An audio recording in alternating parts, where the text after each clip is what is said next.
falar um pouquinho aqui com você nessa manhã sobre adoração.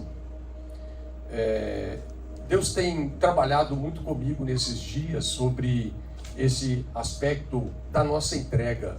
Como que isso é importante, como que isso realmente é uma chave espiritual muito grande.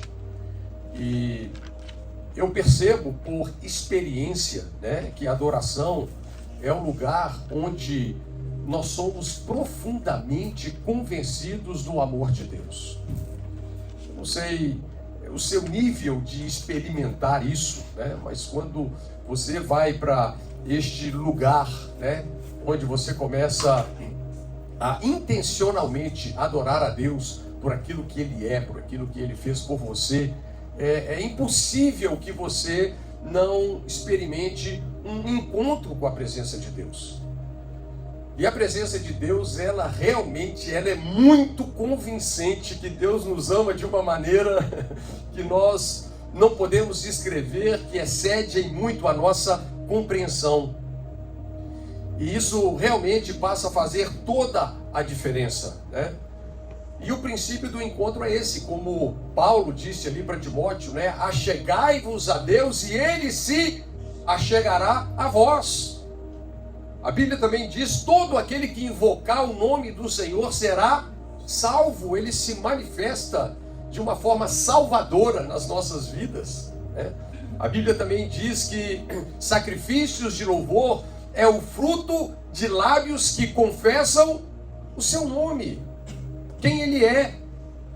Então, é algo incrível, porque à medida que nós declaramos quem Deus é, à medida que nós cantamos, aquilo que Ele fez e que Ele tem feito por cada um de nós, é impossível não sermos envolvidos por essa presença tão doce, por essa presença tão amorosa, a presença de Deus.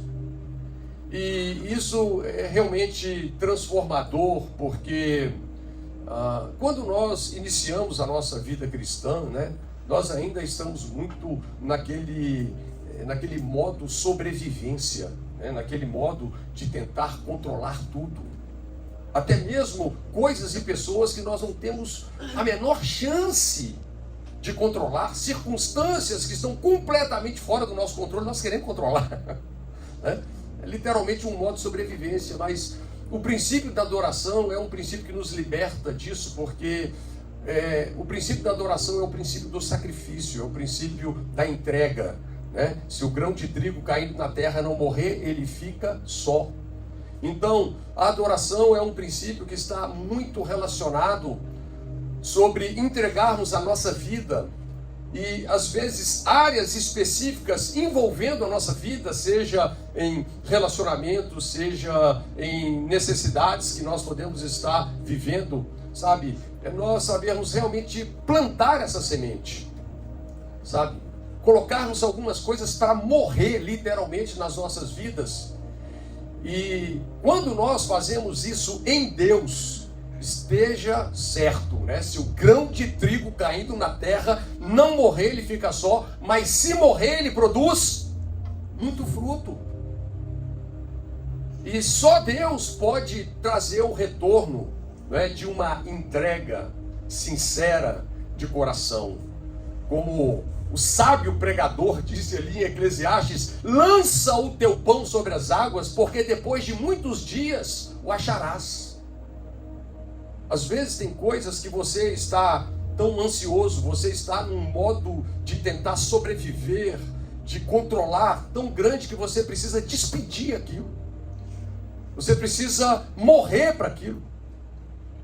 Isso é muito mais libertador do que a gente pensa. E só Deus sabe, quando você lança esse pão sobre as águas, só Deus sabe como que você vai achar isso depois de muito tempo. Mas que você vai achar, você vai. Não é? Porque o Evangelho carrega esse princípio, o princípio de morte e ressurreição. E eu vou dizer, tudo que realmente é de Deus e vai passar a frutificar em abundância na sua vida, passa por esse tipo de processo. Morte e ressurreição. Antes de alguém se tornar numa árvore frutífera, foi preciso o quê? Plantar uma semente. Foi preciso essa semente morrer para ela produzir, então, uma árvore que vai se tornar uma árvore frondosa e também frutífera. Quando nós olhamos para esse tema de adoração nas Escrituras, é incrível, porque dentro da lei da primeira menção, primeira vez que a palavra adoração aparece aqui nas Escrituras, foi quando Deus vira para Abraão, né? Na verdade, a Bíblia diz que Deus testou Abraão, Gênesis capítulo 22. E Deus disse, sabe esse filho que você ama, e ainda dá o nome, Isaque, né? Eu quero que você me entregue ele num sacrifício de holocausto, onde a vítima é picada e queimada. E é interessante então que Abraão sai para uma jornada de 3 dias, porque era necessário achar o lugar que Deus escolheu para que aquela oferta fosse feita. E quando ele caminha de Hebrom até o Moriá, né, o Gólgota, ali é a mesma região, é o mesmo monte, e ele então vira para os servos que o acompanhavam e falou, olha, vocês ficam aí que eu vou pegar o menino e havendo adorado, voltaremos para você. Essa é a primeira vez que a palavra adoração é mencionada então nas Escrituras. E Abraão então pega Isaque, né, a lenha, o fogo. Isaque vira para Abraão e fala, olha, eu estou vendo a lenha, eu estou vendo o fogo, né? Mas onde é que está o sacrifício? E Abraão disse, Deus o proverá. Que experiência incrível. E nós sabemos que ali no monte do Senhor, o Senhor fez uma provisão incrível. E quando nós olhamos para toda essa experiência vivida aqui por Abraão, nós começamos a entender que o principal conceito da adoração não está tanto na música, em cantar. Não havia música, não haviam canções aqui, mas havia o quê? O princípio da entrega, o princípio do sacrifício, né?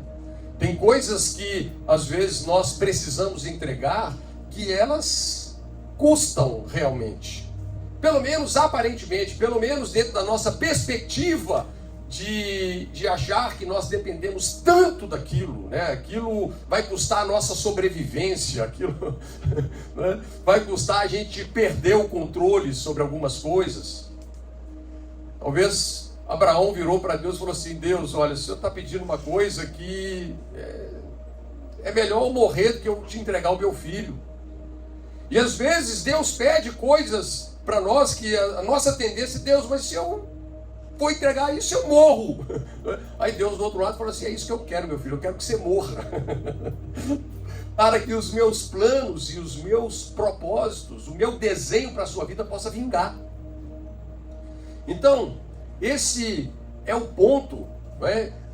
Adoração é realmente um ponto de interseção onde nós começamos a crescer, onde nós começamos realmente a amadurecer, né? Onde nós começamos realmente a deixar as coisas de criança. Eu acho que um dos maiores desafios do Espírito Santo hoje é tirar a chupeta da boca dos crentes, né?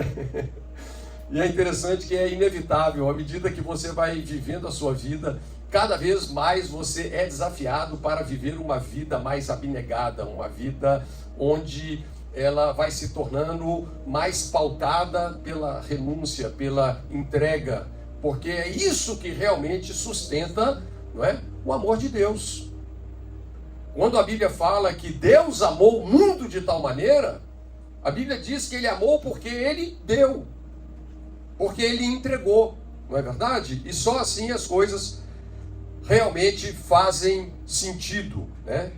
É interessante porque, de uma maneira geral, a partir daí a palavra adoração, todo o conteúdo do Antigo Testamento, ela sempre estava relacionada com a postura do corpo.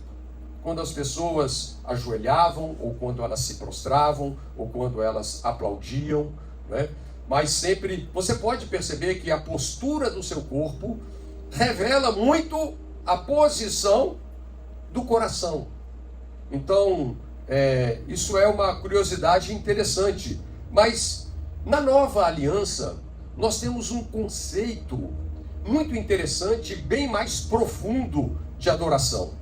Aqui em Hebreus, no capítulo 10, no verso 5, A Bíblia diz assim: por isso, entrando no mundo, diz: sacrifício e oferta não quiseste, mas corpo me preparaste. Holocaustos e oblações pelo pecado não te agradaram. Então disse: eis aqui venho para fazer, ó Deus, a tua vontade. Olha que coisa interessante. De uma forma objetiva, de uma forma simples, adoração é um posicionamento firme da nossa própria vontade para fazermos a vontade de Deus através do corpo. E por que que isso é tão desafiador, né? Porque o corpo, ele impõe muitas limitações para uma vida espiritual plena e abundante. O corpo, na verdade, é um tipo de véu. Por que é que você não vê abertamente essa dimensão que a Bíblia chama de dimensão espiritual? Porque você está no corpo, né? E o corpo, ele coloca muitos limites nesse sentido. Então, dentro da experiência ali de Abraão, nós entendemos que a adoração é você se render a Deus, para que Ele possa realizar em você e através de você a vontade dEle. Quando nós olhamos aqui, né, para o princípio que nós encontramos aqui em Hebreus, é interessante, porque está relacionado com fazermos a vontade de Deus através do corpo. O texto diz aqui, não é? Corpo me preparaste. Gente, é fascinante nós olharmos para isso, porque essa é uma palavra totalmente direcionada para o Senhor Jesus. E uma das coisas mais fascinantes é a encarnação de Jesus. A Bíblia diz que ele, sendo Deus, não teve por usurpação ser igual a Deus, antes ele se esvaziou da sua glória, até que ela fosse contida em forma humana. Então, a Bíblia também diz que como os filhos participam da carne e do sangue, Jesus se fez participante das mesmas coisas para que através da sua morte pudesse aniquilar aquele que tem o império da morte, isto é, o diabo. Então veja bem, Jesus, ele teve e tem, né, ele se identificou como um homem 100%. Ele compartilha de um espírito humano. Ele compartilha de uma alma humana. E ele também compartilha de um corpo humano. Por isso que, verdadeiramente, né, ele foi o filho do homem. E isso é maravilhoso quando nós começamos, então, a entender como que ele venceu as suas guerras. Jesus, nos dias do seu ministério, ele precisou vencer as suas guerras nessa condição de homem, dependendo apenas do Espírito Santo. Você entende isso? Jesus colocou a sua divindade de lado. Ele se esvaziou dessa glória. E tudo o que ele fez aqui foi pelo poder do Espírito Santo. Isso deveria fazer a gente pensar e refletir. Agora, como a gente está descrevendo a adoração aqui, que é fazer a vontade de Deus através do corpo, isso aponta para algo muito importante, que é o poder da vontade. O poder de sermos pessoas intencionais com respeito, não é, a unir a nossa vontade à vontade de Deus. Quando nós olhamos para a adoração perfeita, que foi a adoração de Jesus, que está mencionada aqui nesse texto, aqui em Hebreus, né, que nós lemos, do capítulo 10, é incrível. O que é que Jesus decidiu fazer com a sua própria vida? Jesus disse assim: este mandamento eu recebi do meu Pai, de dar a minha vida e de tornar a reavê-la. Isso está lá em João capítulo 10, verso 18. Então Jesus fez uma escolha clara para morrer em favor da humanidade.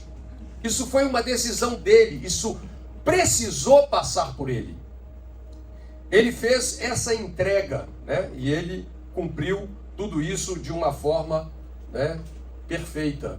E nós sabemos que a única coisa que motivou Jesus realmente foi o seu generoso amor. E nós poderíamos falar da mesma forma, se você olhar para Adão lá no jardim do Éden, Adão, ele não foi obrigado a ceder ao pecado. Não. Absolutamente não. Adão não foi coagido por uma fera que estava lá no jardim, né? Peca, senão eu corto sua cabeça fora. Não, né? A Bíblia fala que a mulher, ela foi tentada por um animal doméstico, né? Mas cheio de sagacidade. Por quê? Porque o diabo entrou naquele animal. O diabo deixou, ele era guardador de um Éden, ele deixou o seu estado original, porque isso não lhe era permitido, possuir um animal, né, como fala lá em Judas. E ele então, com sutileza, ele engana a mulher. Mas a Bíblia diz com todas as letras que o homem não foi enganado, né? Para isso ele foi, para tanto ele foi então responsabilizado. Ele literalmente, né, ele voluntariamente desobedeceu uma palavra que Deus tinha ordenado a ele. Você vai comer livremente de todas as árvores que estão no jardim, mas da árvore, fruto da árvore do conhecimento do bem e do mal, nada, né? Então o homem morreu espiritualmente. Ele entrou nessa conversa toda e a partir do momento que ele se curvou àquela mentira do diabo, ele morreu espiritualmente. Mas, queridos, quando nós olhamos aqui para a adoração perfeita de Jesus, né, nós sabemos que ele foi então obediente, como nós estávamos falando, até a morte de cruz. E ninguém obrigou Jesus a isso. Esse que é um ponto extremamente importante, como que a adoração é uma coisa que passa pela nossa vontade. Queridos, a vontade humana é algo extremamente sagrado. Extremamente sagrado. Eu costumo dizer que existe um enorme potencial na vontade humana. E a vontade de Deus é o nosso inesgotável potencial. Quando você une a sua vontade à vontade de Deus, o reino de Deus se manifesta. Entenda uma coisa, não é? A sua vida só avança a partir daquilo que você quer. Isso é muito forte. Nós precisamos nos tornar pessoas de convicção, né? Agora nós estamos dizendo que o ponto principal é você querer dentro da vontade de Deus. Porque o problema é quando nós queremos e nos tornamos obcecados por coisas que sabotam a nossa vida. Que Deus diz, olha, isso aí você precisa, né? Você precisa de matar essa semente para nascer uma outra coisa. É interessante, né? Porque a semente, ela carrega propriedades ali que até então estão escondidas. Você só vai perceber o que vai nascer depois que ela morreu. Pois aí ela vai produzir o seu devido fruto, né? Então, queridos, quando reforçando isso aqui que nós estamos falando sobre a adoração de Jesus, quando nós olhamos ali para o Getsemane, Jesus já estava concluindo ali a sua missão, né? Ele já estava em direção, rumo, né, ao propósito da cruz. E a Bíblia diz que quando ele chega ali ao lugar escolhido, Jesus fala para os seus discípulos: orem para que vocês não entrem em tentação. E o que ele faz? Ele afasta dos discípulos ali, a Bíblia diz, um tiro de pedra, né? E ele então, de joelhos, né, só, ele estava orando: Pai, se queres, passa de mim este cálice. Se queres. Veja, queridos, Jesus passou pela cabeça dele, né, um tipo de tentação, vamos dizer, porque a Bíblia diz que como homem ele foi tentado em algumas coisas. Não, ele foi tentado em tudo. Será que tinha a possibilidade de Jesus desistir de morrer pela humanidade? Tinha, né? Mas graças a Deus não foi o que ele fez. Mas o que estava por acontecer Vocês sabem, Jesus não morreu porque ele tinha pecados. Ele morreu porque os nossos pecados foram colocados sobre ele. Aliás, Jesus não morreria se os nossos pecados não fossem colocados sobre ele. E aquela comunhão que ele tinha com o Pai, que vinha de eternidade a eternidade, seria então o quê? Rompida. Não é? Por isso que o sol apagou. Houve trevas tão densas que ninguém enxergava um palmo. Olha lá a praga do Egito para você ver. Ninguém enxergava um palmo na frente do nariz. Literalmente. Mas é interessante então, quando Jesus ele ora dessa forma: se queres, passa de mim esse cálice. É só um parênteses aqui, né? Você pega o Evangelho de Marcos. O Evangelho de Marcos ele pode ser dividido em 3 partes. Uma maneira da gente fazer uma reflexão, né? E quais são? Existem 2 textos específicos, 2 experiências que Jesus viveu, né? Que, vamos dizer, são os marcos dessas 3 etapas. Já logo lá no início, lá no capítulo 1, né? Quando Jesus então desce até o Rio Jordão, onde João Batista estava batizando, porque ali ele seria introduzido por aquele profeta para se identificar com o último Adão e guerrear a batalha que o último Adão perdeu, né? O primeiro Adão perdeu, aliás eu falei último, mas é primeiro. O primeiro Adão ele perdeu a sua batalha estando num jardim, né?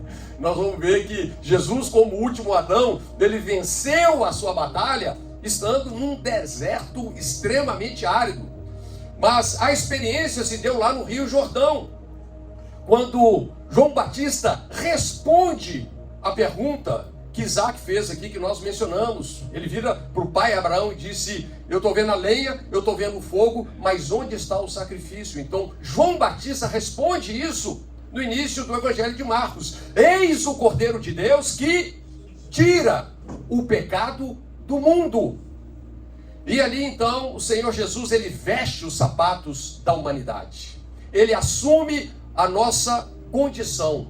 E ele começa então a sua jornada. Ele começa então ali o seu ministério. E vem uma manifestação poderosa, reveladora. A Bíblia diz que os céus se rasgaram. A Bíblia usa essa expressão: os céus se rasgaram. E o Espírito Santo desceu em forma corpórea sobre ele. E uma voz audível de Deus Pai falou: este é o meu filho amado, em quem eu tenho prazer. E aí o Evangelho continua, do capítulo 1 até o capítulo 9.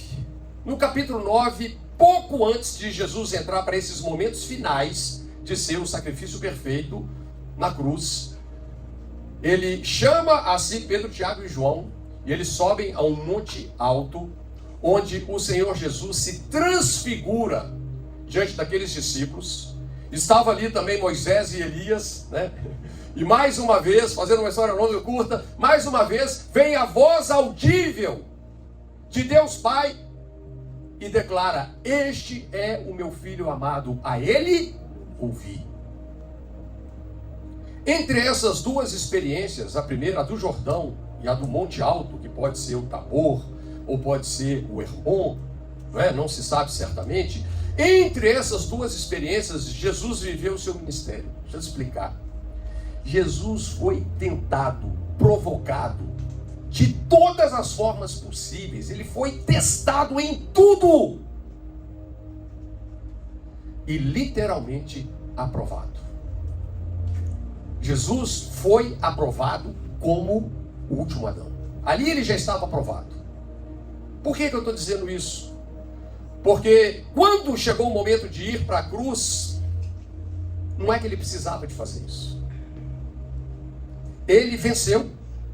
Ele poderia encaminhar a raça humana de uma outra maneira, não sei, né?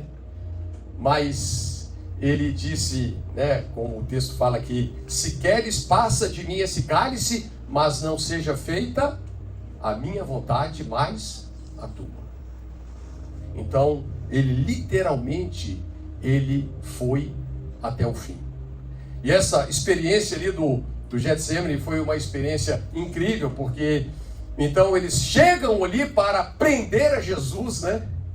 E aí o Pedro, muito empolgadão, arrancou a espada e já cortou a orelha lá do Malco, né? Ensaiando uma reação na força do braço. E aí Jesus fala uma coisa interessante para Pedro. Pedro, você não está entendendo. Se eu levantasse o meu rosto aos céus e clamasse, Deus, me livra dessa hora. Isso está escrito. Ele imediatamente me mandaria 12 legiões de anjos e me salvaria desse momento. Agora, se você vai para a Bíblia, né, tem um anjo lá no Antigo Testamento que matou 185 mil homens. Você imagina o poder de 12 legiões. Ou seja, Jesus não foi obrigado a morrer por nós. Jesus não foi assassinado. Não, ele se entregou. Esse mandamento recebi do meu Pai, de dar a minha vida pela humanidade e tornar a reavê-la. Foi algo voluntário. E no fundo, a Bíblia diz ali, nessa experiência do Getsemane, porque foi uma angústia tão grande que ele suava gotas enormes de sangue. Não sei nem como que a medicina explica isso. Mas uma angústia tão grande, e a Bíblia diz que veio um anjo e o confortava. Agora, veja que coisa interessante. Paulo fala o seguinte para Timóteo, lá no capítulo 3 de 1 Timóteo. Evidentemente, grande é o mistério da piedade. Aquele que foi manifestado na carne, foi justificado em espírito, contemplado por anjos, pregado entre os gentios, crido no mundo. Olha, é muita coisa que se pode falar sobre o mistério da piedade. Mas só vou pegar essa ranhura aqui, né? Contemplado por anjos. Os anjos estavam ali naquele momento ou não? Eles estavam. Eles podiam interferir no que estava acontecendo? Nada. Eles deram uma consolada em Jesus, mas eles tiveram que cruzar os seus braços e contemplar a paixão que Jesus tinha em morrer pela humanidade. E a partir dali, ele entra naquele caminho, né, que foi um caminho de muita dor. Ali ele foi preso, escarnecido, né? Ele faz em primeiro lugar, ele é levado para a casa de Pilatos, interrogado, torturado, espancado. Depois ele é levado para a fortaleza Antônia, e dali ele então é conduzido para o Monte Gólgota, o Calvário. Mas o que eu gostaria de enfatizar foi esse sacrifício volitivo de Jesus, a sua determinação, sabe? Como que ele voluntariamente, por amor, foi até as últimas consequências, fazendo a vontade de Deus através do corpo. E veja, ele falou, né, que a carne é fraca, mas o espírito é forte. Para que hoje, queridos, hoje nós precisamos seguir esse padrão. Não é? Por isso que a Bíblia diz: andai no espírito e não cumprireis as concupiscências da carne. A Bíblia ensina a mim e a você a apresentarmos a Deus os nossos corpos agora como um sacrifício vivo. Porque na antiga aliança o sacrifício era morto, picado, queimado. Mas na nova aliança o sacrifício é vivo. É você entregar a sua vontade para que a vontade de Deus, o plano de Deus aconteça na sua vida. Esse que é o ponto. E nós vamos ver que em todos os sentidos, esses anjos que estavam loucos, ávidos para interferir, para livrar Jesus, e não puderam, por causa da vontade dele. Eu quero morrer pela humanidade. Esses mesmos anjos, eles estão ávidos para livrar você, quando você precisa. A Bíblia diz em Salmos que os anjos, eles não agem aleatoriamente. Eles se movimentam para cumprirem a palavra de Deus. Por isso te dou essa dica. Seja uma pessoa que sempre esteja colocando a palavra de Deus na sua boca. Mas sobretudo, queridos, nosso maior desafio é entender que o princípio ele continua o mesmo, sabe? O Evangelho passa pela morte e pela ressurreição. Existem coisas que foi Deus que deu, mas quando Ele deu ainda está em forma de semente. Não precisa de morrer para dar fruto, até que o pão venha. E nós precisamos de entender o que é semente para semear, o que é pão para comer. Houve um momento da vida de Isaac que ele não era pão. Ele não era ainda uma árvore frutífera, ele era semente. 3 dias de caminhada ali foi aquele tempo suficiente para Abraão tomar a decisão mais difícil, praticamente uma decisão humanamente impossível, mas tudo é possível para aquele que crê. Porque a Bíblia diz que creu Abraão em Deus e isso lhe foi imputado como justiça. Ele decidiu levantar o cutelo para o filho e ele ia executar. Tanto é que o anjo bradou e falou assim: Abraão, agora eu sei que você teme a Deus. Mas esse filho que Abraão levantou o cutelo para ele, Deus o entregou de uma forma sobrenaturalmente multiplicada. A sua descendência será mais numerosa do que a areia que está na praia do mar e do que as estrelas que estão nos céus. Como que a entrega, a adoração é um princípio que nos projeta dentro do propósito de Deus. O que eu estou querendo dizer para você? Nós estamos falando de um conceito, de um princípio que é muito mais do que cantar um corinho na igreja. Por isso que, agora, é bom cantar os corinhos. É bom cantar quem Deus é, a revelação de Deus. Mas o que eu quero te dizer é que quando você decide se achegar a Deus, Ele vai se achegar a você. Você vai conhecer com profundidade, com um significado cada vez mais profundo, esse lugar do encontro. Esse lugar onde Deus se revela, onde Deus fala, onde Deus limpa a vara para que ela possa dar mais fruto ainda. Então, que Deus nos fortaleça, que Ele nos ajude, a andar nessa revelação. Às vezes nós ouvimos palavras desse tipo e a gente pensa que às vezes é uma palavra difícil, a gente pensa que é uma palavra dura. Mas eu quero te dizer que é o oposto. Isso é muito libertador. Sabe? Muitos de nós, Deus quer nos tirar dessa mentalidade apenas de sobrevivente. A gente vive tentando salvar a si mesmo. Vive tentando controlar as coisas do jeito que a gente pensa e acha.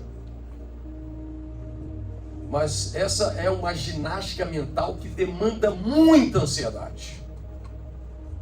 Que demanda muita preocupação. Deus quer nos levar a um lugar onde é o lugar da entrega. E quando está nas mãos dele, sabe, você tem aquela confiança e você pode descansar. A fé descansa. Sabe? Deus não nos chamou para andar por vista, pelos nossos sentidos naturais, mas por um 6º sentido chamado fé.